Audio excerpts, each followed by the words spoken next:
All right, here we go. I've been sitting in the lab with a pen and a pad, putting ink on the page about all the times I've had.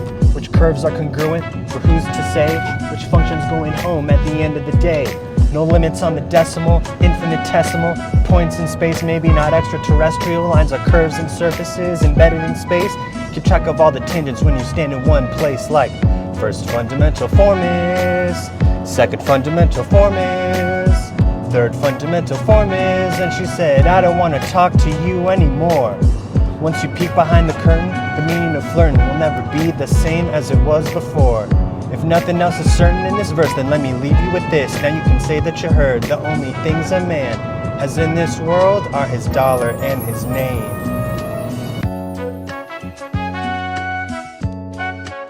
Salut tout le monde. Welcome back to my channel. If you're new, I'm Anthony, obviously. This is not a class. This is not a course. This is not a podcast. These are not lectures. And this is not necessarily a math audiobook either. Instead, I like to think of these as basically just artificial stream format content of me reading about math, philosophy, and physics. And with that being said, you are currently watching episode 30 of my Differential Geometry reading stream series where, as you may already know if you're a subscriber to my channel, I've been reading out loud Differential Geometry by Erwin Kreyszig. And we started basically in the beginning of the book in the theory of curves. So if you want, you can check out the link in the description for the playlist with all of the Differential Geometry reading streams to date to catch up on what we've read so far. And in the last episode, we finished reading chapter 6. So that means today we're going to start reading chapter 7, which is on absolute differentiation and parallel displacement. But being that we're this far along in the book, today's video is actually a special landmark episode in our Differential Geometry reading stream series. So you can probably see right here, I have in front of me about 9,000 words typed out here. And so I'm going to reminisce about why I chose to buy and read this book to start things off. And then we're going to try to wrap our heads around the difference between classical differential geometry and modern differential geometry, particularly in the context of using that math as a tool in the physics of general relativity. And then I'm going to react to some viewer comments, which entails a short discussion which is triggered by the mention of Möbius strips, which leads me to go over the philosophy of Slavoj Zizek, as well as leading to a discussion on hypothetical time travel. So you get up in the morning and that's the first thing you think about? Sometimes I dream about it. And then hopefully I'm going to then get to briefly recalling the definitions for div, grad, curl, and directional derivatives before then diving in to start reading in proper from chapter 7 on absolute differentiation and parallel displacement. So let's begin by taking quick stock of what we've read from Differential Geometry by Erwin Kreyszig up to this point. Like I said, we started almost at the beginning of the book, and in the last episode we finished chapter 6.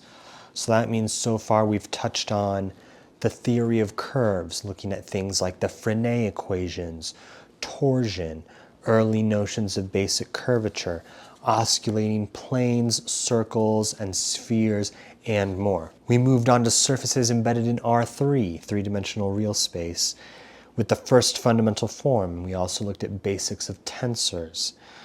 We went even further and deepened our understanding of curvature with Gaussian and mean curvature, and also covered the second fundamental form. We took a detour into geodesics and we built up to the theorem of Gauss-Bonnet. And finally, in the previous chapter 6, formally called mappings, but more deservedly called conformal mappings perhaps, we looked at all kinds of, you guessed it, mappings. Now, I've mentioned this before in earlier episodes, but I first bought this book around 10 years ago. And back then, I was 2 years into my math undergrad at this primarily engineering industry focused school. And at the time, I had also read this book, The Poincare Conjecture by Donald O'Shea, which is basically just a normie journalist take on the history of differential geometry up through Grigory Perelman's solution of the Poincare conjecture using Ricci flow with surgery, which at the time, in 2014, was relatively more recent. And I had originally wanted to double major in math and physics, but at the time, financially and logistically, this wasn't feasible, and so I had ultimately decided on just majoring in math, which I succeeded in. One thing about me, if you know me personally though, is that I'm the type of person to read the book before watching the movie. And so as a curious person and lifelong learner, I wanted to eventually learn about gravity and general relativity, but I want to do it the right way. Now, there wasn't an undergrad level differential geometry class I could take at my engineering emphasis undergrad institution.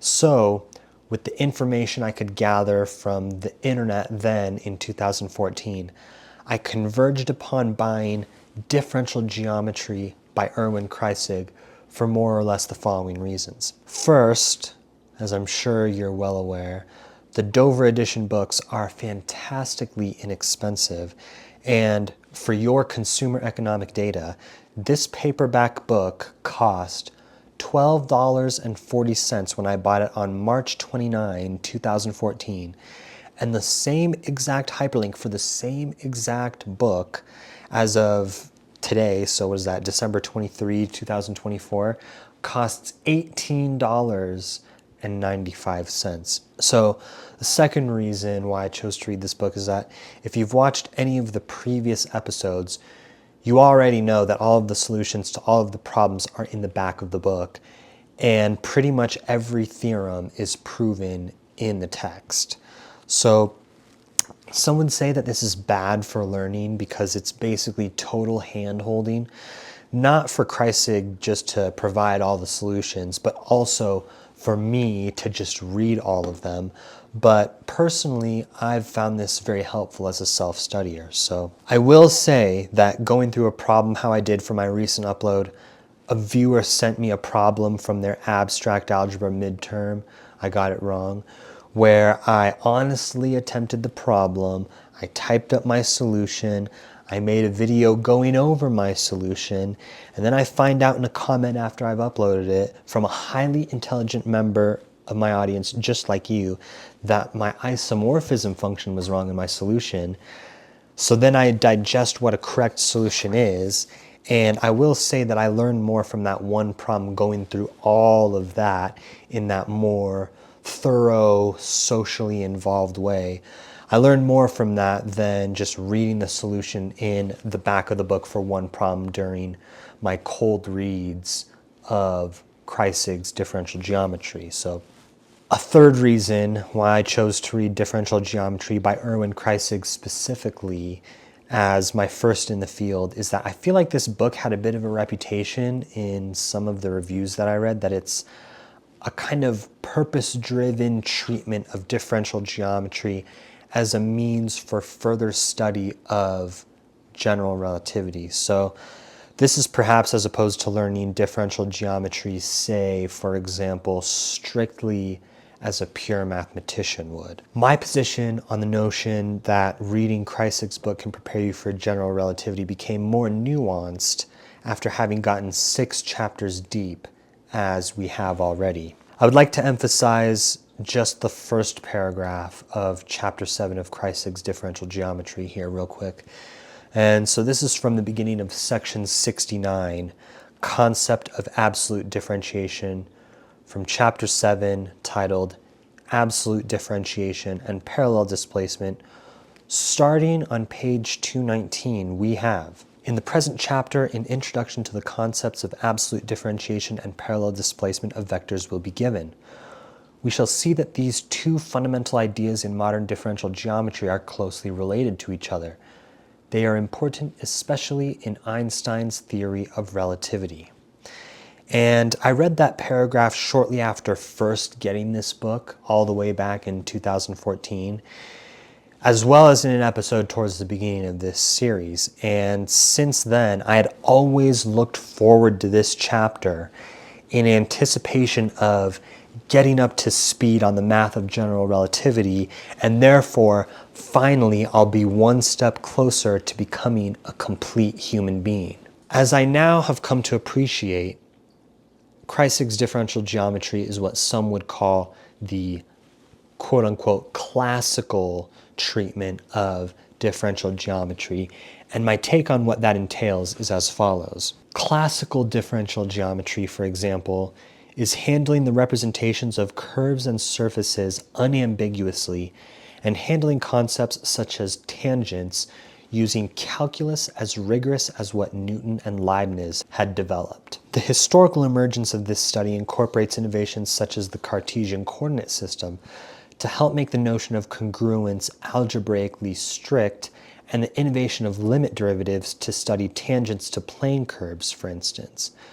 With these innovations, the study of geometry is pushed qualitatively beyond the cumulative progress made by Euclid and Apollonius of Perga up to roughly around the time of the early Renaissance, for example. The windfall classical differential geometry work, then, is Gauss's Disquisitiones Generales circa superficies curvas, which was presented to the Royal Society in Göttingen in 1827.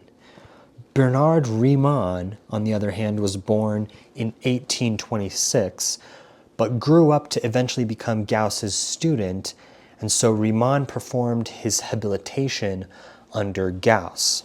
Gauss asked Riemann to prepare a habilitationsschrift, or a habilitation thesis, on the foundations of geometry, and what Riemann delivered in 1854 was titled Über die Hypothesen welche der Geometrie zugrunde liegen, or on the hypotheses which lie at the basis of geometry.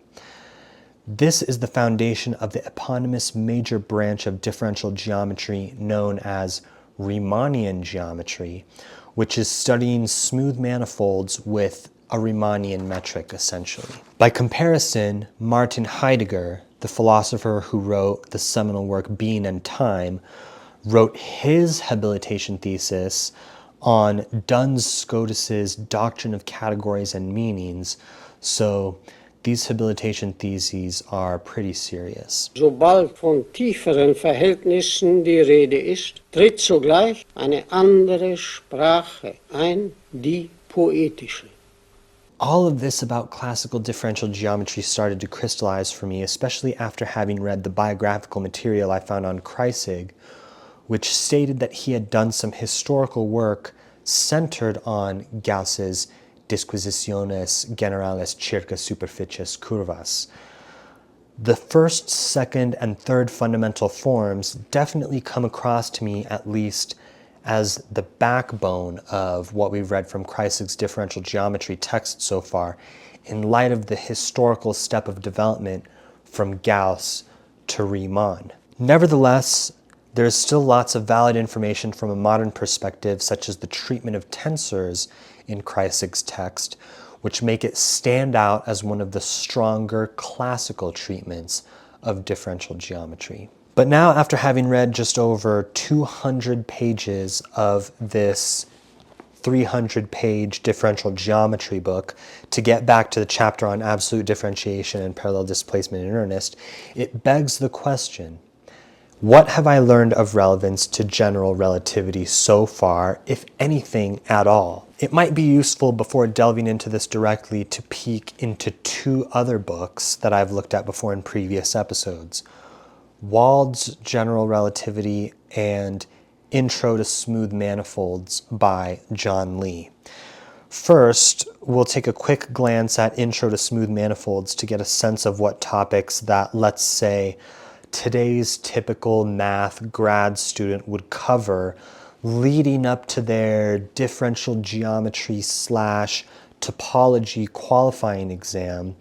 And then in Wald's general relativity book, we'll look at what math prerequisites we can gather are necessary there. So, disclaimer, of course, I am not a mathematician, but to earn a PhD, roughly speaking, you have to first pass your qualifying exams, then you propose your thesis, then you defend your thesis, all of this alongside teaching and research requirements, basically.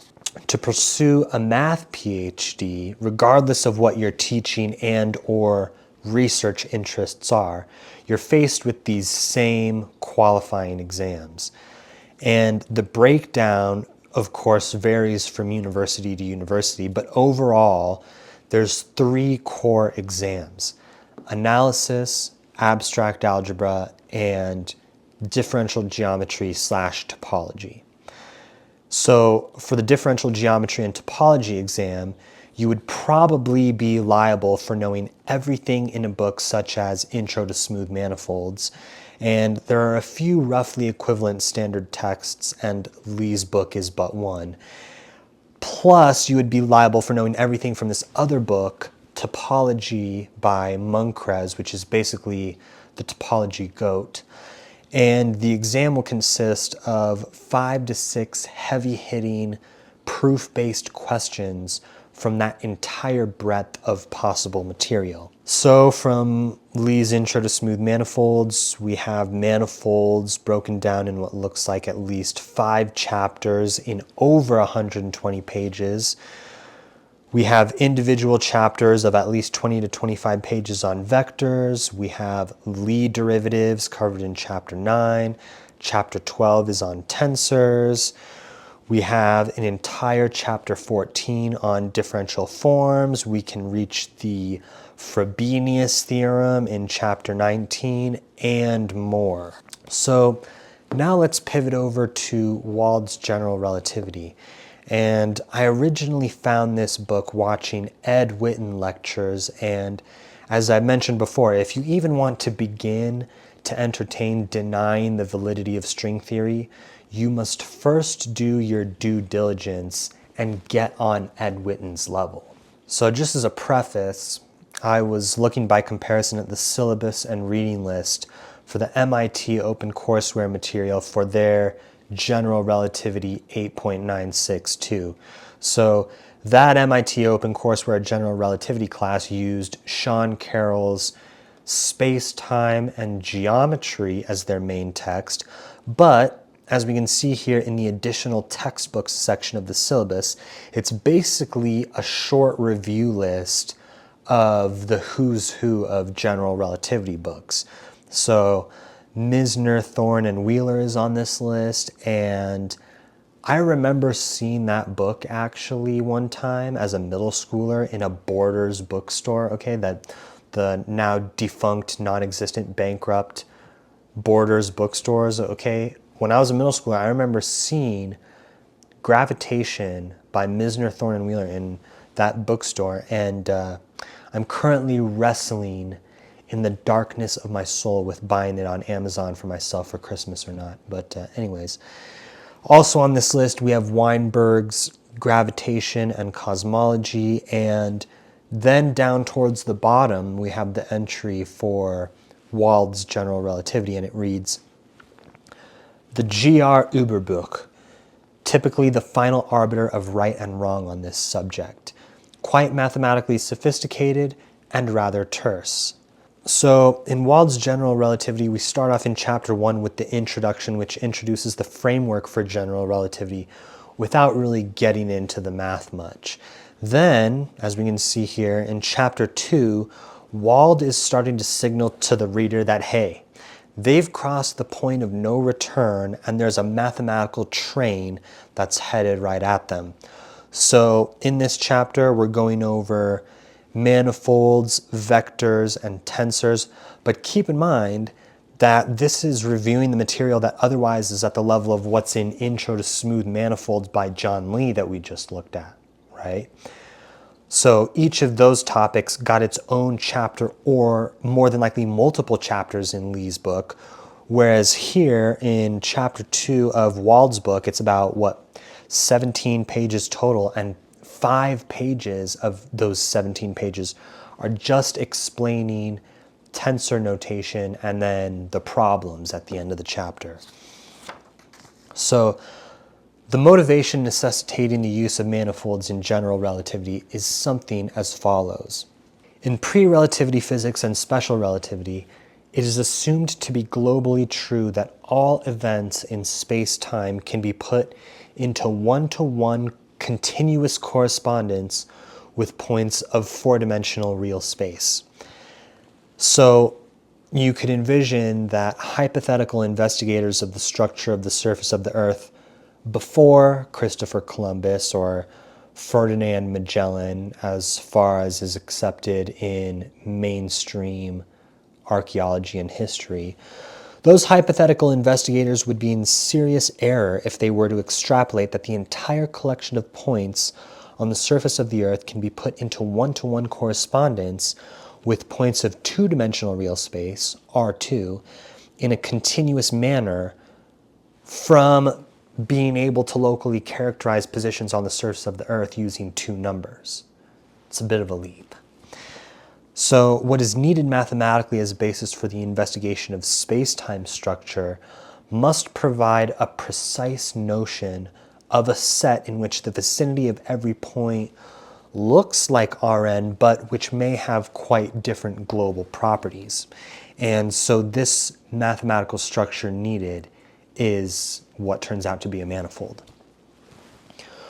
Now, what about differential geometry by Erwin Kreyszig? So the way I see it so far, there are two main valid criticisms of Kreyszig's treatment of differential geometry. The criticisms boil down to how Kreyszig gave the concept of a manifold a weird, close shave of a haircut in trying to put a ceiling on the difficulty and the scope of this text. So the first main criticism is of how Kreyszig introduces the concept of a metric informally and without much motivation, which in a way it's a bit blindsiding or disorienting or at least disruptive to the overall logical cohesion of the concepts. I mean, to be more concrete, on page 83 here in section 27, we get introduced loosely to the concept of a metric, but then that concept itself is not really revisited until the section on the Bergman metric, which is in the much later chapter 6. But then going back to what's on page 83 here, we have then mention of the Riemannian metric, Riemannian geometry, and Riemannian space, which are all being brought up. And keep in mind, this is in the context of discussing the concept of a surface, yet we never formally define a manifold. It just kind of gets stepped around here, and then towards the bottom we restrict our consideration to surfaces, that is, to two-dimensional Riemannian spaces. It's just, everything is just kept to surfaces embedded in R3, and it seems that the motivation is to stay relevant to physical problems. But then from general relativity, space-time is R4. So the literal capping of the dimensionality of what is treated here in this way is the second main criticism of Kreyszig's treatment of differential geometry. I suppose if a manifold concept were defined outright, there might be a requirement to go through at least a basic treatment in and of themselves, but that may have extended beyond the intended scope of the book or length requirements from the publishers or something. So I don't know. Anyways, getting back to Wald's general relativity, looking at the math that's going on here, chapter 3 is titled Curvature. And after what I just said about Kreyszig's treatment of differential geometry being classical, we could ask ourselves before going into this, will we see the theorem of Euler and the theorem of Moisnier in this chapter here of Wald's general relativity. Right off the bat, Wald is making the distinction between extrinsic and intrinsic curvature here, namely extrinsic curvature of a surface embedded in a higher dimensional space versus intrinsic curvature that can be applied to any manifold without reference to a higher dimensional ambient space. And note here that extrinsic and intrinsic properties of a manifold are not the same as global versus local properties. For example, going back to the fundamental forms, the first fundamental form is indeed a metric in the definition sense of the word, and it defines the intrinsic geometry of the surface that it is upon. The second and third fundamental forms are not metrics, on the other hand, and they describe extrinsic geometric properties of the surface in the ambient space. And so it is at this point that we consider situations in which Euclid's fifth postulate is violated, okay, the parallel lines postulate. It's saying, these parallel lines are never going to cross each other ad infinitum, but it never says whether you're doing that on a flat plane or not. Euclid never defined what the curvature of a surface is, and indeed, if you have non-zero curvature, it's possible that those parallel lines could eventually intersect somewhere else on the surface or whatever. So, in having this as a motivation for curvature, the violation of Euclid's fifth postulate, we also consider the parallel transport of a vector on a surface with no curvature, that is to say, a flat plane versus a sphere, say. So, if we have in this figure 3.1 from general relativity, we have the parallel displacement of a vector on a flat plane along a closed path. This results in the same vector once we get back to the original location of the vector. Whereas a vector that is tangent to the surface of a sphere, as we have here in figure 3.2, traversing this closed triangular path, if you will, it can be shown, obviously, it has been shown here, that this vector, by the time it's reached its original location, that it has been rotated relative to its initial position upon returning to that original position on the sphere. Thus, the definition of parallel transport requires more than just the manifold structure for its complete mathematical description. The failure of a vector to return to its original value when parallel transported around an infinitesimal closed curve translates into, mathematically, the lack of commutativity of derivatives. Thus, the notion of curvature can be defined in terms of the failure of successive differentiations on tensor fields to commute. And so kind of just to recap this flyby of chapter 3 of Wald's general relativity, we have 6 pages on derivative operators and parallel transport, 5 pages on curvature, about 7 pages on geodesics, and then 6 pages on methods for computing curvature. Now, if we really quickly check the preface for Wald's general relativity and read where it says here, if the mathematical results were introduced only as needed in the later chapters, the mathematical discussion would become greatly fragmented, and these fragments would interrupt the discussion of physical issues. The best solution I could find to this problem was to put all the mathematical material essential for the formulation of general relativity into chapters 2 and 3, and then to put the remaining mathematical topics into the appendices A, B, and C. And then further on here, we have the discussion of all the mathematical topics remains intact and can be referenced as needed in the text. Thus, it should be emphasized that appendices A, B, and C are an essential part of this book. So the natural question to ask at this point is, what's covered in appendices A, B, and C? So nothing less than topological spaces in Appendix A, so going back to Moncrief's topology.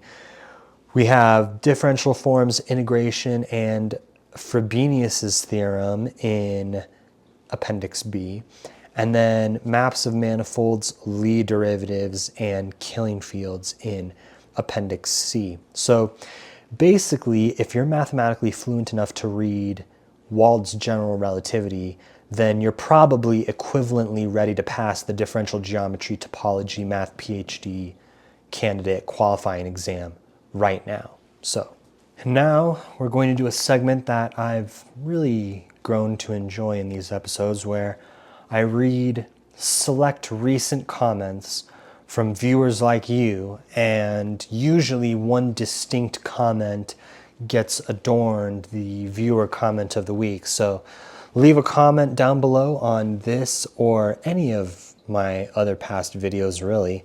I read them all basically as they come in, and your comment could be the next viewer comment of the week. So we have this comment here, which is on the abstract algebra problem I got wrong. We have from Edward Singer, 6493. I genuinely enjoy your videos. Thank you, Edward Singer. I genuinely enjoy that you watch my videos. We have from Differential Geometry, episode 28, from Covenant Agent Lazarus. I wish I had vitiligo. And this one actually was almost the viewer comment of the week. Also, great profile picture. Looks like we've got some kind of grappling exchange going on, but within an MMA context, judging by the gloves that are going on here. Maybe some kind of like head and arm choke is going on. But I don't know if Covenant Agent Lazarus is the guy on top or the guy on bottom, but I'm all about it, man. Shout out to you.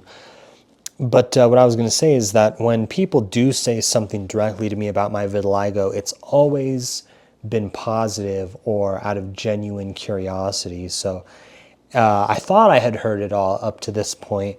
And, you know, most of the time people will say, like when they remark about my vitiligo, they'll bring up the girl who won America's Next Top Model or something. And I'm not bothered by my vitiligo at all.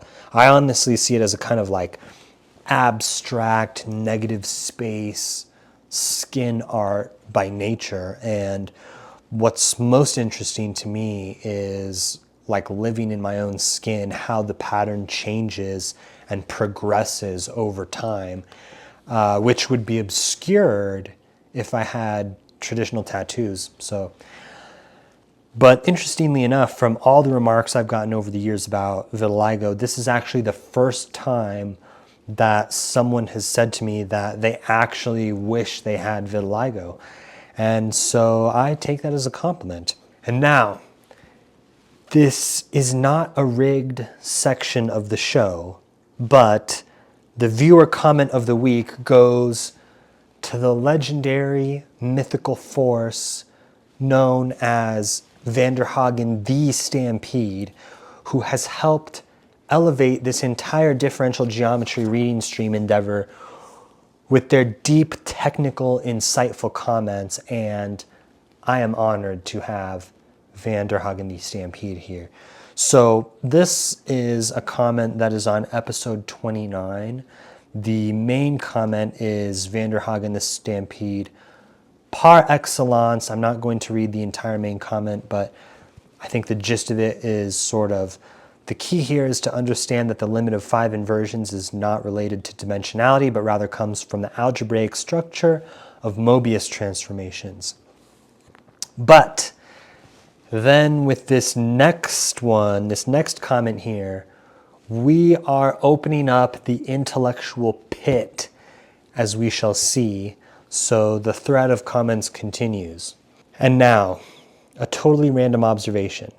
In Avengers Endgame 2019, the choice of a Möbius strip, not directly related to Möbius transformations, in the movie, while Tony Stark was working on time travel, was likely because it looks sophisticated and scientifically plausible. First of all, everything I said about how much I like Vanderhagen the Stampede before still follows now, okay? So just backing up in general, when I make a YouTube video, the minimum amount of hope is that just one person watches the video and they get something out of it, okay? So Vanderhagen, the Stampede, commenting on these differential geometry reading streams helps me feel like that's being validated, okay, which I really appreciate. So what I'm about to say is not a statement about Vanderhagen, the Stampede, but this is just me being vulnerable to my audience here, okay? So I haven't seen the Avengers Endgame, and I probably never will. And that goes for pretty much everything else, DC, Marvel, etc., okay? In general, in fact, I don't have a Netflix, Hulu, Disney Plus, whatever subscription, and I never watch the latest movies, latest TV shows, none of that. And so when I say that I'm the type of person who reads the book before watching the movie, that means that I only watch movies that really stand out as they make their way to me and are highly recommended for their artistic, cultural, and or historical significance. Or basically, I only watch film adaptations of books that I'm already interested in, aside from the movie version. So I don't even watch documentaries because I try to do my best to stick to primary sources, and I prefer higher density information on a subject if it's available. And so documentaries just really don't cut it for me. And also, to remind everyone, I don't play video games at all. The last time I played video games was with the original Xbox around when Halo 3 was like the latest, greatest video game at the time. And I don't feel like there's anything to miss out on, and I have no regrets about not playing video games. So at this point, while this could digress into a David Foster Wallace essay, shunning brain rot forms of mass-produced art for escapist entertainment purposes, and how we need to become unboreable and only spend our time consuming serious transformative art. And yes, I agree that we need to keep improving from within our individual selves, but collectively en masse, so that we can push towards a future renaissance. But that's not the point that I'm trying to emphasize right now. The point is, if I miss some of these references, like the Avengers Endgame stuff, you'll have to forgive me. It's because I'm a bit of a Nazi, okay? So I also currently have a lot of dismissive, avoidant, insecure tendencies, and frankly, maladaptive, narcissistic coping mechanisms, which I work on. So, but now coming back to Vanderhagen the Stampede's comment thread on the previous episode, once I get over the Avengers Endgame part of it, let me reconsider the Möbius strip and time travel aspect for a moment. So real quick, thanks again, Vanderhagen the Stampede, for the comment. Even Avengers and Tony Stark aside, it's almost like you've been honing in on knowing just what to comment to get me going on a good rant before I start reading, and I appreciate that. So the main Vanderhagen the Stampede comment was related to Möbius transformations, and then by the namesake, we bring up the Möbius strip.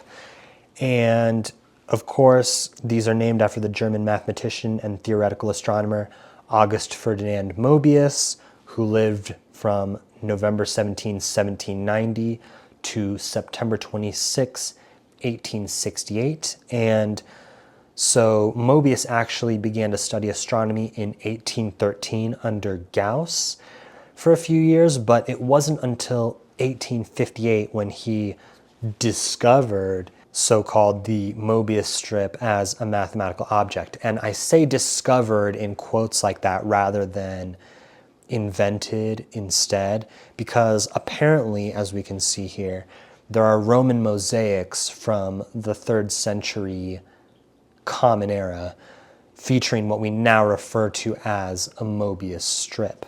So We actually brought up Möbius strips for the first time in section 34 on pages 108 through 109, specifically figure 41, when we used it as an example when defining what it means for a surface to be orientable. As it turns out, this was in what is currently my most popular differential geometry reading stream, which is the lengths, angles, and area on surfaces episode. So go check that one out if you haven't already. And in that episode, there was a part where I did a little demo of how to make a Möbius strip out of paper, and I showed that by marking the sides of the paper, making the Möbius strip, marking with different colors, then you could see once you've made the Möbius strip that it's perhaps more apparent how what was once the front and the back of a piece of paper are now continuous. So it goes with the whole notion of what does it mean for a surface to be orientable. There was an opportunity there for making a connection of ideas that I did not make at the time, which was how the Möbius strip can be related to Slavoj Zizek's reading of Kant and Hegel, which in turn, of course, relates to Jacques Lacan and Marx. So many of you out there are probably only minimally familiar with the work of Slavoj Zizek. And being that I'm particularly interested not only in serious math and serious physics in this series, but I'm also interested in serious philosophy as well, I'd like to share some of that with you right now. So a shallow interpretation of Slavoj Zizek would be narrowly defining him as a communist philosopher, full stop. And it's worth telling a Zizek story here. So for those of you who don't know, Zizek is notorious for telling these short little stories and jokes that punctuate his talks, like the famous coffee without cream versus coffee without milk one, which is showing the role of ideology in so-called everyday life. But here's a different little aside that relates to why I think it's premature to oversimplify Slavoj Zizek as a communist. So this is a story from the 1980s Polish People's Republic immediately after the military coup. At the time, Polish military patrols had the right to shoot at people without warning who were walking on the streets after 10 o'clock curfew at night. And so the story goes that one of these two soldiers who are on patrol sees someone in a hurry, 10 minutes to 10, let's say, and he shoots him immediately. And when the other soldier asks the one why he shot the person, the soldier who shot the guy says, "I knew that that person lived far away from here and wouldn't have made it home in 10 minutes. So to simplify matters, I shot him now." So to only identify Slavoj Zizek as a communist and ignore even the passive low-hanging fruit of listening to a few of the many, many videos of his talks on YouTube just to hear his hilarious dirty jokes would be to shoot too early, to condemn what hasn't been reached, or to make no real criticism, but to simply air one's own prejudices instead. So perhaps obviously, Slavoj's philosophy is very steeped in Hegel, Lacan and Marx as well, but I'd say there's definitely a lot of Hegel. When people catch wind of the Marx aspect, it's easy to misunderstand what Zizek's big point is and just make false equivalences across the board. Zizek equals Marx equals communism equals anti-America equals bad. And Zizek is not a defender of the communism of the Stalinist Soviet Union, but in my view, I think it's fair to say, rather, that Slavoj is a more forthright left liberal. Slavoj definitely makes a lot of jokes about returning to 1937 Moscow and sending whoever he's sharing a stage with to the gulag, but from what I've gathered, he isn't sincerely advocating for, say, what people's worst fears of what might happen after the 2024 US election in some kind of like dystopian alternate universe. I think the simplest way of understanding the truth of the statement Slavoj Zizek is communist is to place him in the left authoritarian corner of the political compass and have that just be a shallow general classification to start comparing him to someone else politically in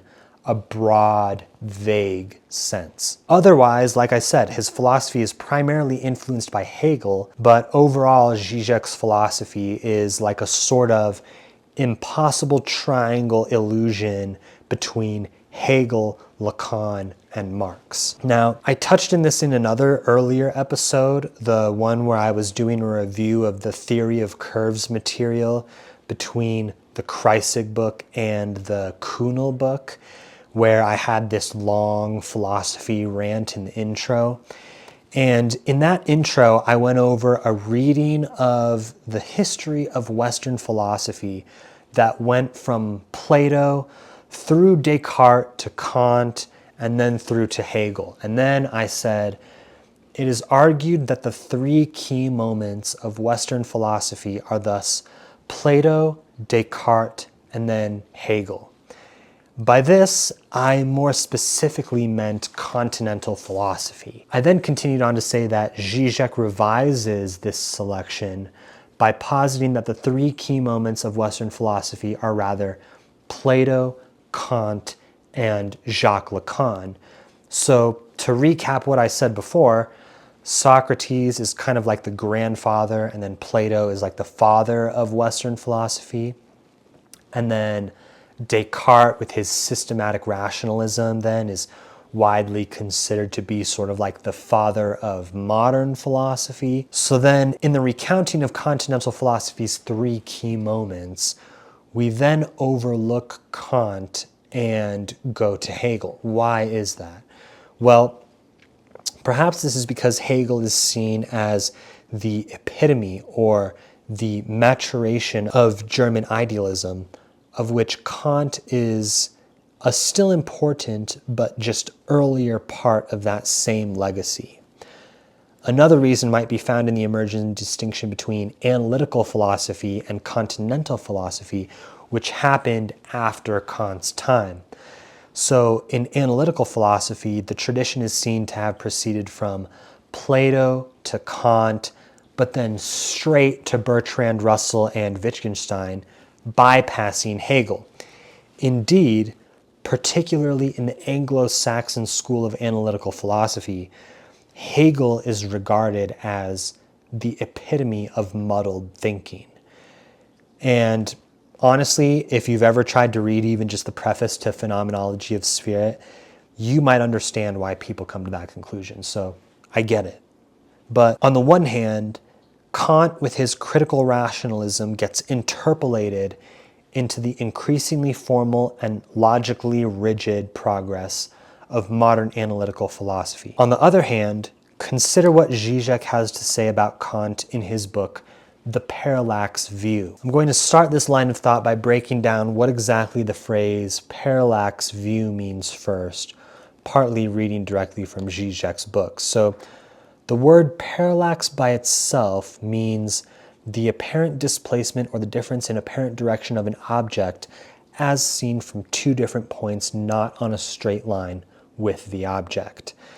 This can lead to optical illusions caused by the relative motion of the observer to, say, a fluid flow or a flying airplane. A parallax view now is a reading of Kant's notion of the Ding an sich, the thing in itself, beyond phenomena, when confronted with a stance of antinomy.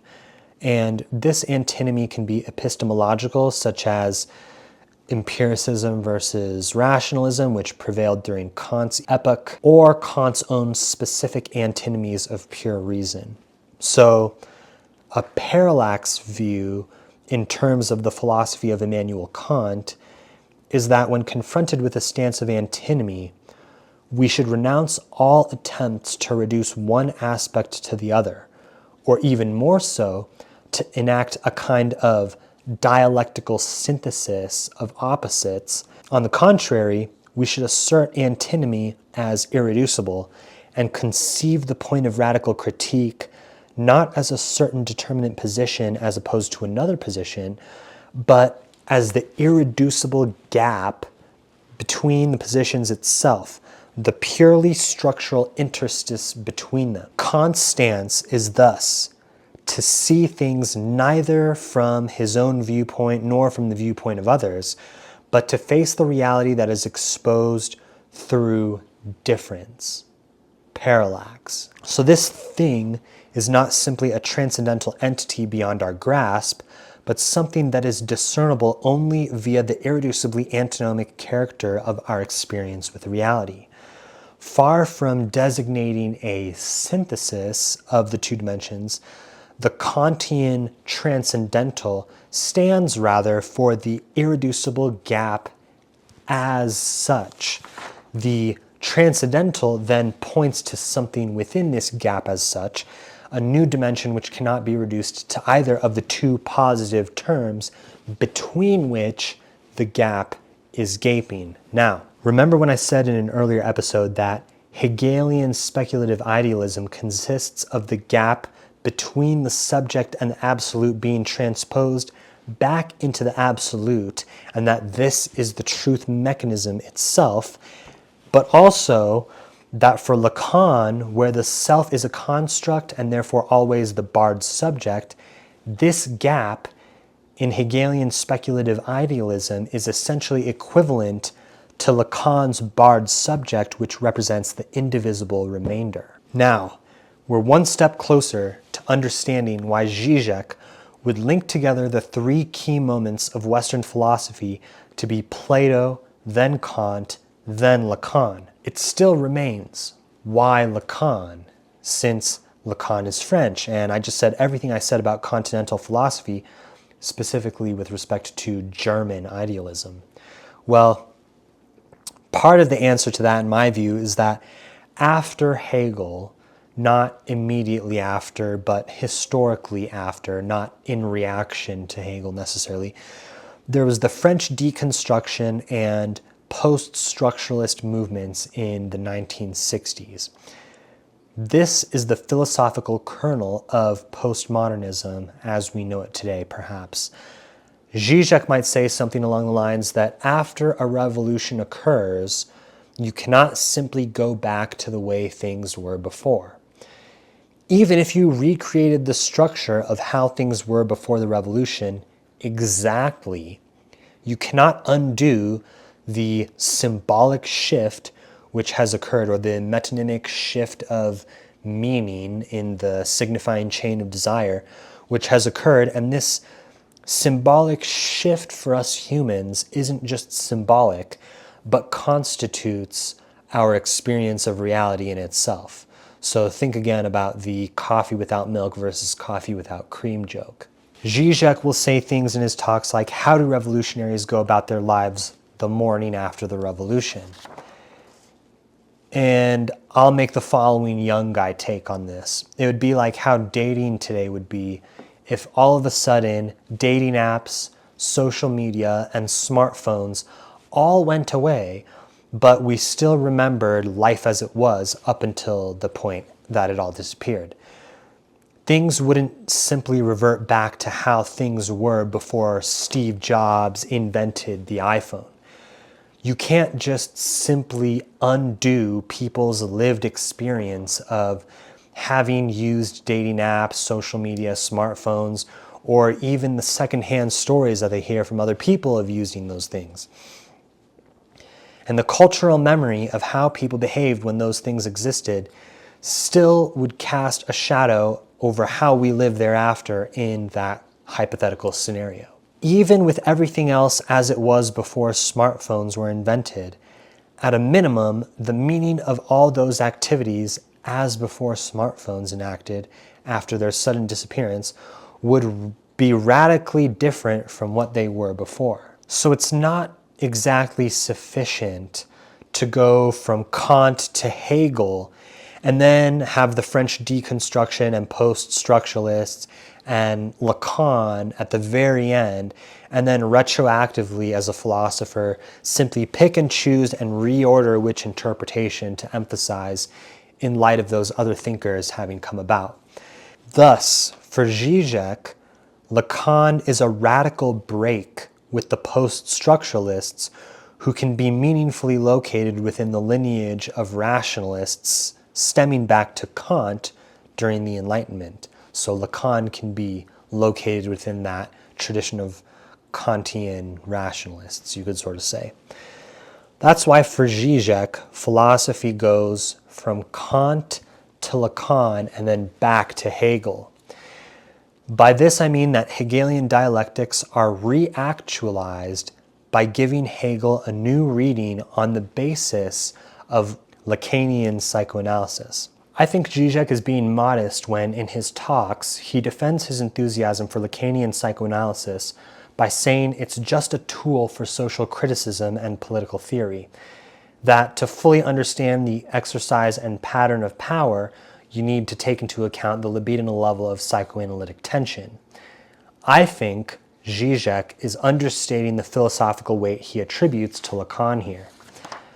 This is also where Marx comes in. What Zizek finds in Marx is an incomplete teleology.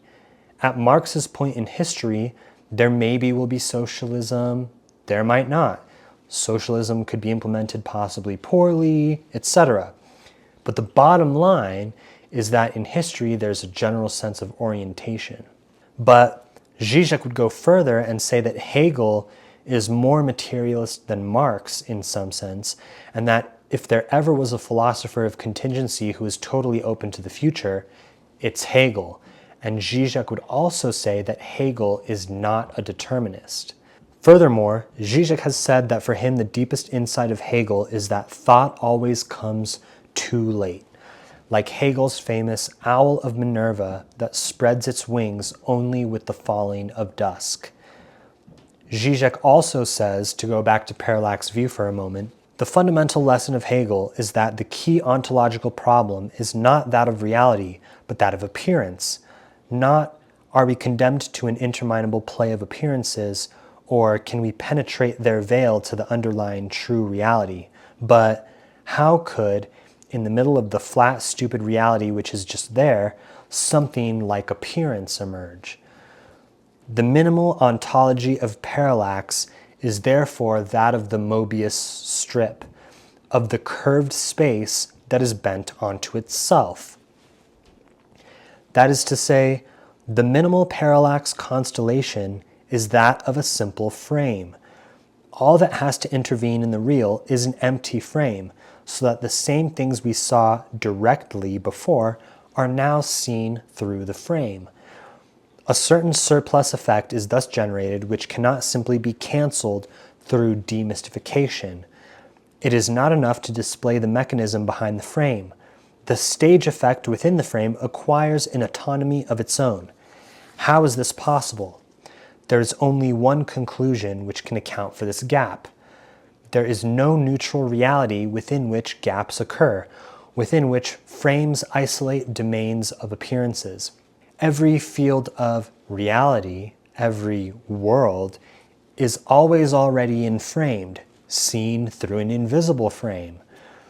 The parallax is not symmetrical, composed of two incompatible perspectives on the same chi, the Greek letter chi, a crossing, if you will, which might be likened to the chiasmatic Lacanian unconscious. There is an irreducible asymmetry between the two perspectives, a minimal reflexive twist. We do not have two perspectives. We have a perspective and what eludes it, and the other perspective fills in this void of what we could not see from the first perspective. And then I have a figure here from Michael Gazzaniga's work on split corpus callosum patients. This is looking at identifying void shapes, and this is a faculty which is demonstrably performed by the right hemisphere when these sorts of logical, spatial faculties are traditionally, stereotypically thought of coming from the left hemisphere. Think of that what you will. So that's the connection I see between the mathematical Möbius strip and philosophy, but in this Avengers Endgame, we also have this fictional physics connection to time travel. This is just too cringe for me to even, I can't. So I want you guys to forget about all that Tony Stark geek cringe stuff, okay? I think time travel is obviously several critical breakthroughs away from being realized, and without those breakthroughs, time travel technically isn't real as far as we know, but from theoretical physics, systems level perspective, this is why I don't see Möbius strips as more than geek cringe in the time travel discussion. So to time travel as a human being, you need at least 4 main breakthroughs, but we'll start with just these 3. First, you need to identify and understand a mechanism for the actual travel itself through time. 2, you need a system that can exploit that mechanism that puts the human in the loop of that system. 3, you need a navigation system. For example, by analogy, just by having a ship that has the ability to sail across the ocean, you still need competent navigation in order to succeed. So what I mean is that we're eliminating the case for the purpose of this exercise, of course, where time travel just amounts to something like where you're remote viewing or you're kind of meditating, where in your mind's eye you're able, sort of like a ghost, to go around through time and space, but your physical body is still in the here and now, whatever that means to you. So that's also kind of what I was alluding to with the whole human in the loop for the second necessary breakthrough, because if you have this hypothetical machine, let's say, that is assisting a human to do remote time viewing, if you will, that machine would be indistinguishable from just merely watching footage that were collected from an autonomous probe. With all this being said, if this isn't some kind of remote viewing apparatus, then because Einstein established that we're in a space-time manifold of a universe, if you can exploit that mechanism for time travel, then from an engineering perspective, you basically also have an implicit space propulsion mechanism, right? So if time travel is real, then even if we say that, okay, Anthony made the first trip in a working time machine on December 23, 2024, then it's possible that whatever mechanism is involved with that it precludes going into the past before the time that time machine was constructed or that it was first used. So I could only go into the future or go as far back as today's date, December 23, 2024. I don't think, however, that this is the case for what general relativity would predict, however. I suspect that if time travel is feasibly achieved according to Einstein's general relativity, then time travelers are both virtually ubiquitous throughout time and simultaneously outside of time altogether. I imagine that the mechanism would make time machines operate analogously to the way submarine propulsion works. I imagine that the mechanism would make time machines operate analogously to the way submarine propulsion works, by displacing the water around it, so that the time travel is achieved by modifying the local space-time field so that it displaces around the time machine. In more technical terms, I believe this would be the lens-Thirring effect, or rotational frame dragging effect, in which rotating bodies literally drag space-time around themselves. The major limitation I have here is that even if I could produce a crisp professional engineering proposal of a time machine down to the exact materials based upon a perfect theoretical physics design, sourcing those materials and managing the fabrication process would be very fraught on Earth in this year of our Lord 2024, to say the least. But again, for the purpose of this exercise, let's say that we have accomplished the first two necessary breakthroughs I've mentioned and have not only successfully identified a mechanism for time travel, but also manufactured an exotic advanced ceramic superconductor plasma metamaterial solid state time machine. This is where the third necessary breakthrough comes in, which is navigation. But first, I think a framework for a few thought experiments involving time travel might help aid our understanding before we contemplate navigating time travel any further. Assuming what I said about time travelers being virtually ubiquitous throughout time and simultaneously outside time altogether is true, then consider a space of all the different time traveling entities. So let's organize these entities along three dimensions. One, the level of technological development behind the time machine, let's say. Two, the extent of how integrated the time traveler is, or time travelers are, with the time machine. And three, the level of consciousness of the time traveler going through space-time in their time machine. And for the present moment, I'll just quickly go a little more in detail about what I mean by the axis corresponding to the level of technological development of the time machine. So let's say that there were Nazi scientists who used a time machine apparatus. And due to time travelers and their time machines being ubiquitous throughout and outside time, then it's possible that their apparatus could arrive, so to speak, here in 2024.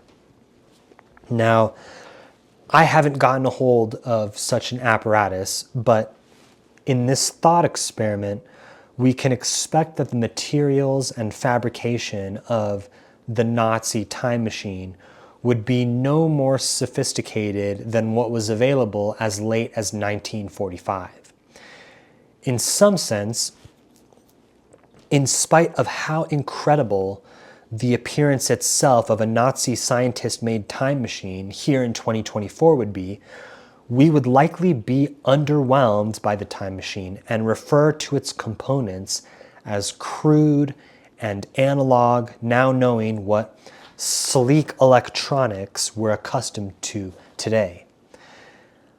Conversely, if we think of today's state-of-the-art fighter jet avionics, there are features, for example, where the movements of the pilot's helmet perturb the magnetic field inside the cockpit in a way that's tracked so that the fighter jet sensors continuously adjust to wherever the pilot is looking. It's not very difficult, therefore, to imagine this type of development progressing to an extent where once a time-traveling mechanism is demonstrated, eventually there's maybe like a sports model-like craft that's piloted by a human simply by touching of the walls inside of the craft to engage a brain-in-the-loop direct hardware interface. So, along the technological development axis, we can envision at least 4 different modes of time machine operation that involve progressively more advanced engineering. I call the first mode boomer mode, which would look like a real airplane cockpit today with knobs, buttons, dials, lights, screens, etc. The next mode I call bench mode, which is the interface I just described, where you just basically put your hands on the walls of the craft or just sit on a bench seat in the craft and you can mentally pilot this craft.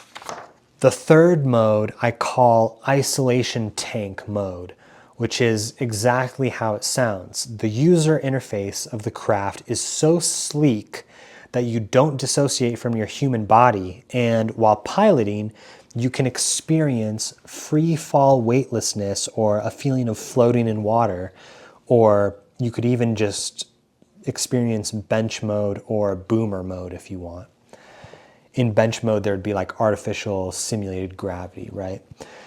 The fourth mode, which might be a kind of asymptote or limit on the time machine interface, is what I call ghost mode, which is where you do dissociate from your human body while you pilot the craft. So that's just the axis of time machine technological development that I just quickly ran through. And there are the other two axes of time traveler, time machine, interface, integration, and then the extent of consciousness of whatever's hurtling through space-time. So all time-traveling entities can be given a score on each of these three dimensions and placed within this organizing space. For example, if there are non-biological AI probes traveling through time and space to survey the universe for their host species, that would be categorized as fully integrated time traveler and time machine, and we'll say for simplicity now that it's totally unconscious, and with no other information, we put that at the maximum of time machine technological development, because we don't have anything, as far as we know, as those kinds of AI probes that can just explore the universe.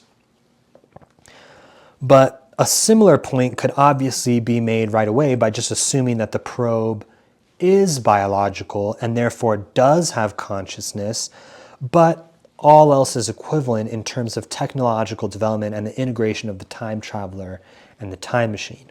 So, furthermore, at the current evolution of humans, if time machines were invented and started being developed in the public today, it would still take many generations of iterations for our extent of integration with hardware to increase, if that's what we were to evolve towards.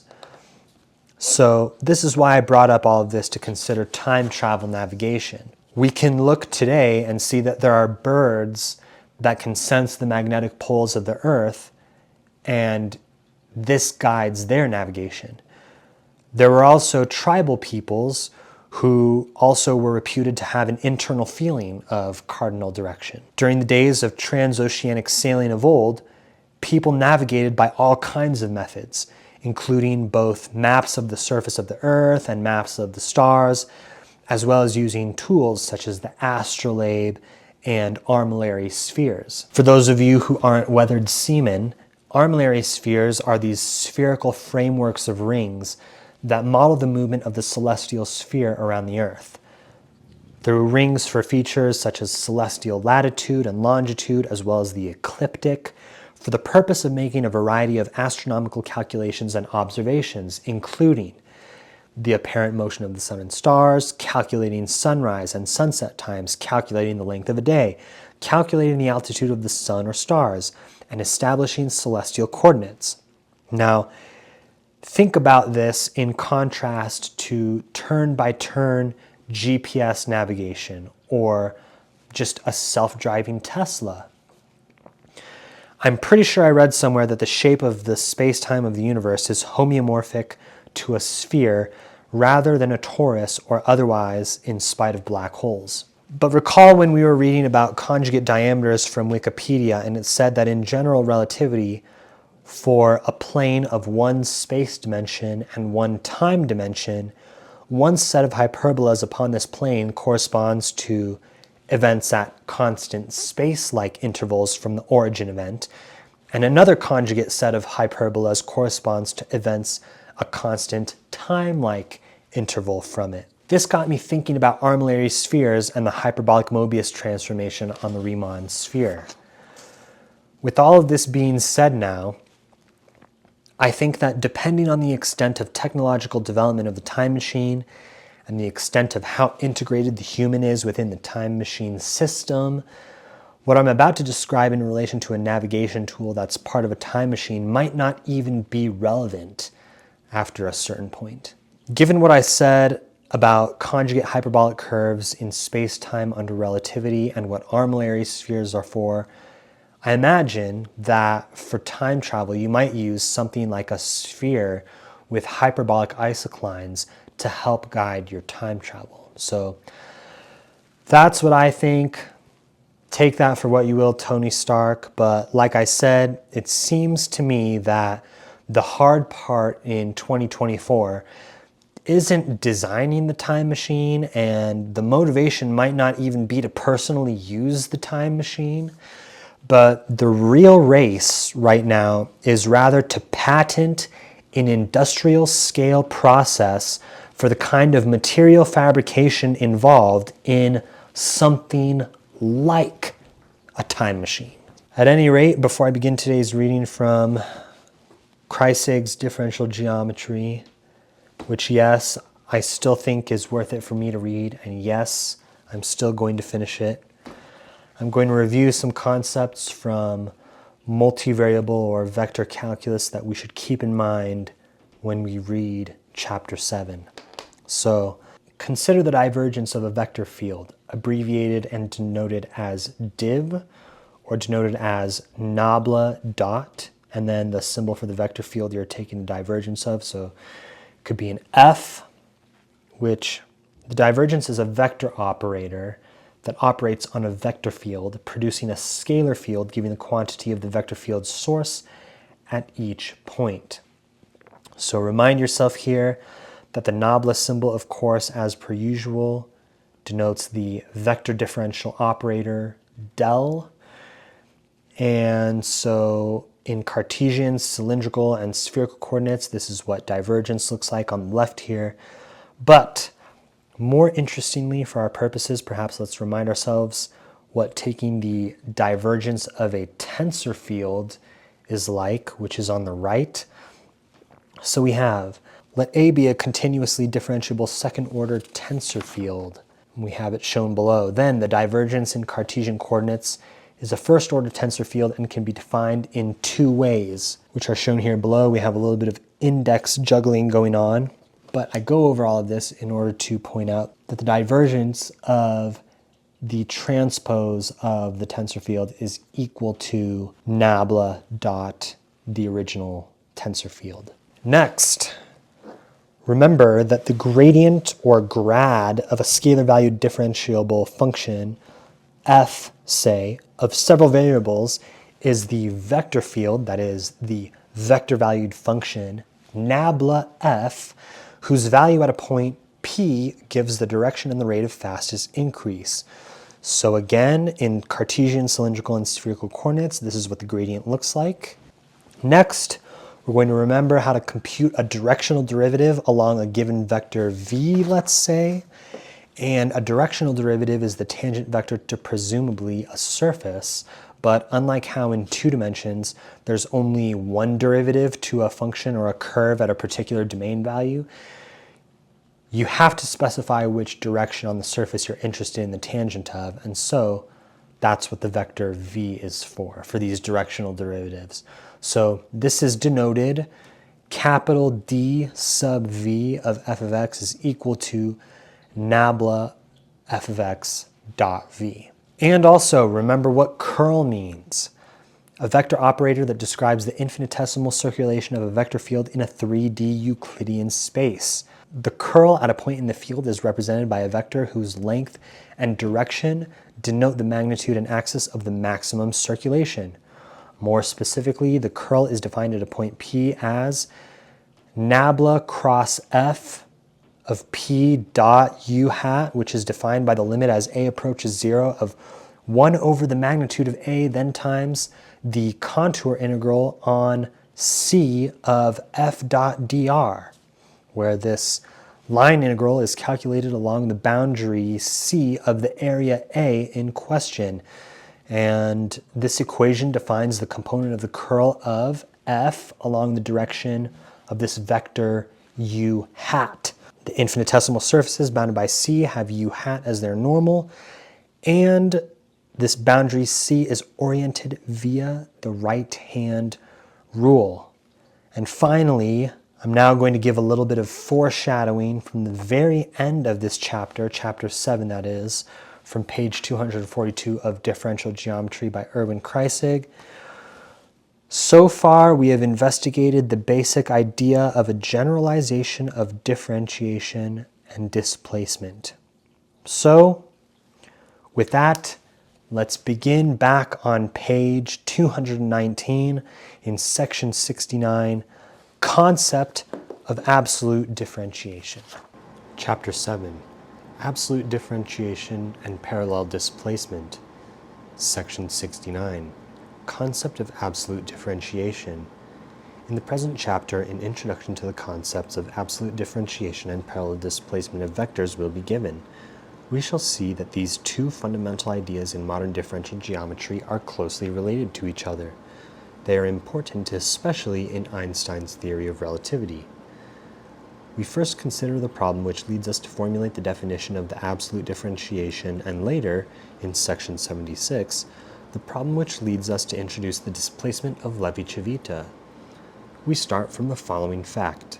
The first partial derivatives of a tensor of first or higher order whose components are differentiable functions of the coordinates on a surface, for example, the metric tensor, do not form a tensor.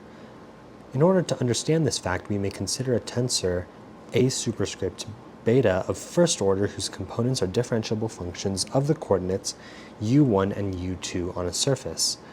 Differentiating its law of transformation, A over bar superscript alpha equal to A superscript beta, then times partial u over bar alpha partial u beta, for which referred to from definition 29.1 on previous page 90, A over bar superscript beta is equal to A superscript alpha then times partial u over bar beta partial u alpha for beta equal to 1 through n. And similarly, we also have A superscript gamma equal to A over bar superscript beta then times partial u gamma partial u over bar beta for gamma equal to 1 through n. With respect to u over bar superscript rho, we find partial A over bar alpha partial u over bar rho is equal to partial A superscript beta partial u superscript sigma then times partial u superscript sigma partial u over bar superscript rho then times partial u over bar alpha partial u superscript beta plus A superscript kappa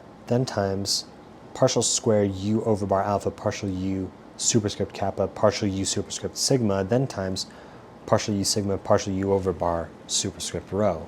If the second double sum on the right hand side of the previously given expression were 0, then that previously given expression would be of the form previously given in the expression 30.4, which is that A over bar sub gamma superscript kappa is equal to A subscript alpha superscript beta then times partial u alpha partial u over bar gamma then times partial u over bar kappa partial u beta for gamma equal to 1 through n and kappa equal to 1 through n. And similarly, we would have A subscript sigma superscript tau equal to A over bar sub gamma superscript kappa times partial u over bar gamma partial u superscript sigma then times partial u tau partial u over bar kappa for sigma equal to 1 through n and tau equal to 1 through n.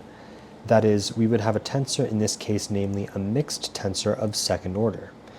This holds if partial square u over bar alpha partial u kappa partial u sigma is equal to 0 for alpha kappa and sigma equal to 1 or 2. That is, if the transformation function u over bar alpha in terms of the coordinates u1 and u2 for alpha equal to 1 or 2 is linear. Transformations of Cartesian coordinates in the plane into Cartesian coordinates are of that type. But on surfaces or in Riemannian spaces of higher dimension, the allowable transformations are not linear in general, and consequently, the previously given second partial derivative will not hold. Laws of transformation analogous to the partial derivative of A over bar alpha in terms of u over bar rho hold for the first partial derivatives of tensors of higher order. But these laws are even more complicated than the previously given partial derivative for A over bar alpha in terms of u over bar rho. Since derivatives of tensors figure in many investigations, the corresponding formalism would be very difficult. We thus come to the following problem. A differentiation process must be defined in such a manner that the derivative, in the sense of this process, of any tensor is again a tensor. This requirement means that the new differentiation to be defined should be independent of the coordinate system. It will consequently be called absolute differentiation. We shall, of course, require that in the case of Euclidean spaces, when parallel coordinates have been introduced, absolute differentiation shall be identical with the usual partial differentiation. In the following section, we will define the absolute differentiation of tensors of first order, that is, of vectors. By generalizing this definition in a natural and very simple manner, we shall later obtain the definition of the absolute differentiation of tensors of arbitrary order. We will restrict the dimension n of the Riemannian space to the value n equals 2. That is, we will consider surfaces only for the sake of uniformity in this book. This restriction is not essential, however. All the investigations and results contained in this chapter are also valid for n-dimensional Riemannian spaces of an arbitrary higher dimension n. The only difference is then that all the summations to be done in consequence of the summation convention are carried through from 1 to n instead of from 1 to 2 only, for which refer to also the remarks contained in sections 27 and 29, which are just going over what the Einstein summation notation convention is. Section 70, absolute differentiation of tensors of first order. The reasons for generalizing the usual partial differentiation have been outlined in the preceding section. We will now define the absolute differentiation of a tensor of first order. For this purpose, we first consider a contravariant vector a superscript beta, whose components are differentiable functions of the coordinates u1 and u2 on a surface. If an allowable transformation u alpha equal to a function u alpha in terms of u over bar 1 and u over bar 2, where alpha is either 1 or 2, is carried out, a superscript beta behaves according to the previously given 29.4. That is, a over bar alpha is equal to a superscript beta then times partial u over bar alpha partial u beta. By taking the partial derivative with respect to u over bar rho, we obtain the relations as per the previously given expressions for the transformation laws. We have partial a over bar alpha partial u over bar rho equal to partial a beta partial u sigma then times partial u sigma partial u over bar rho then times partial u over bar alpha partial u beta plus a superscript kappa then times partial square u over bar alpha partial u kappa partial u sigma then times partial u sigma partial u over bar rho, which were already considered in the preceding section.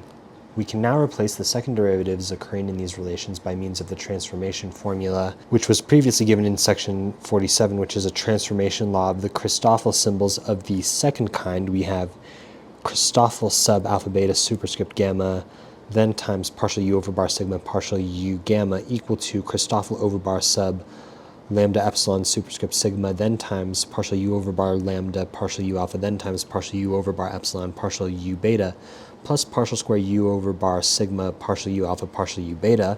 Of the Christoffel symbols of the second kind, we find then that partial square u over bar alpha partial u kappa partial u sigma is equal to Christoffel sub kappa sigma superscript beta then times partial u over bar alpha partial u beta minus Christoffel over bar sub tau epsilon superscript alpha then times partial u over bar tau partial u kappa then times partial u over bar epsilon partial u sigma. By inserting this expression into the previously given expressions for the transformation laws in section 69, which we just read, we obtain partial a over bar alpha partial u over bar rho is equal to partial a beta partial u sigma then times partial u sigma partial u over bar rho then times partial u over bar alpha partial u beta plus a superscript kappa then times a quantity Christoffel sub kappa sigma superscript beta then times partial u over bar alpha partial u beta minus Christoffel over bar sub tau epsilon superscript alpha then times partial u over bar tau partial u kappa then times partial u over bar epsilon partial u sigma closed quantity then times partial u sigma partial u over bar rho. In consequence of a superscript kappa then times partial u over bar tau partial u kappa partial u over bar epsilon partial u sigma partial u over bar rho equals a over bar tau then times Kronecker delta over bar sub rho superscript epsilon, we have that partial a over bar alpha partial u over bar rho is equal to the quantity partial a beta partial u sigma plus a superscript kappa then times Christoffel sub kappa sigma superscript beta closed quantity then times partial u sigma partial u over bar rho then times partial u over bar alpha partial u beta minus a over bar superscript tau then times Christoffel over bar sub tau rho superscript alpha, or partial A over bar alpha partial U over bar rho plus A over bar tau times Christoffel over bar sub tau rho superscript alpha is equal to the quantity partial A beta partial U sigma plus A superscript kappa Christoffel sub kappa sigma superscript beta close quantity partial U sigma partial U over bar rho then times partial U over bar alpha partial U beta. Using the notations where we have A over bar superscript alpha and then a subscript which is just comma rho being then defined as partial A over bar alpha partial U over bar rho plus A over bar tau then times Christoffel over bar sub tau rho superscript alpha, and similarly we have A superscript beta and then subscript comma sigma which denotes partial A beta partial U sigma plus A superscript kappa then times Christoffel sub kappa sigma superscript beta. So we now write the previously given expression for partial A over bar alpha partial U over bar rho plus A over bar tau then times Christoffel over bar sub tau rho superscript alpha as A over bar alpha sub comma rho equals A beta sub comma sigma then times partial U over bar alpha partial U beta then times partial U sigma partial U over bar rho. If we multiply both sides of this relation by partial U mu partial U over bar alpha partial U over bar rho partial U nu and sum with respect to alpha and rho, then in consequence of relations from section 29 where we have partial U alpha partial U over bar gamma then times partial U over bar gamma partial U beta equals Kronecker delta sub beta superscript alpha for alpha and beta equal to 1 through n. And similarly in that same section we have partial U over bar alpha partial U gamma then times partial U gamma partial U over bar beta equal to Kronecker delta sub beta superscript alpha for alpha and beta equal to 1 through n. So in consequence of those we obtain A over bar alpha sub comma rho then times partial U mu partial U over bar alpha then times partial U over bar rho partial U nu equals A beta sub comma sigma then times partial U over bar alpha partial U beta then times partial U mu partial U over bar alpha then times partial U sigma partial U over bar rho then times partial U over bar rho partial U nu, all equal to then A beta sub comma sigma then times Kronecker delta sub beta superscript mu then times Kronecker delta sub nu superscript sigma. And therefore A mu sub comma nu is equal to A over bar alpha sub comma rho then times partial U mu partial U over bar alpha then times partial U over bar rho partial U nu. Here the quantities A beta sub comma sigma are the components of a mixed tensor of second order with respect to the coordinates u1 and u2. This tensor is called the covariant derivative of the contravariant vector A beta with respect to the tensor G sub alpha beta. The covariant derivative is a tensor which has one more covariant index than the originally given one. This is the reason for the name covariant derivative. The covariant derivative is denoted by a covariant index preceded by a comma, as we just saw. By the terminology covariant derivative with respect to the tensor G sub alpha beta, we indicate the fact that the coefficients in the previously given relation, that is, the Christoffel symbols, are functions of the metric tensor G sub alpha beta. Since only the transformation behavior as per the transformation law of the Christoffel symbols of the second kind, but no other property of the Christoffel symbols entered into our considerations, we may replace these functions by other functions with the same law of transformation and thus obtain a generalized absolute differentiation, for which we will see perhaps in the future upcoming section 78. The covariant derivative differs from the ordinary one only by a sum of linear terms, namely A superscript kappa then times Christoffel sub kappa sigma superscript beta. In Euclidean spaces, when Cartesian coordinates have been introduced, Christoffel sub kappa sigma superscript beta equals 0. That is, in this case the covariant derivative becomes identical with the usual partial derivative. The above defined absolute differentiation thus satisfies all the conditions stated in the preceding section. All further investigations are more or less repetitions of what we have just done. The method of reasoning is essentially the same as that used above.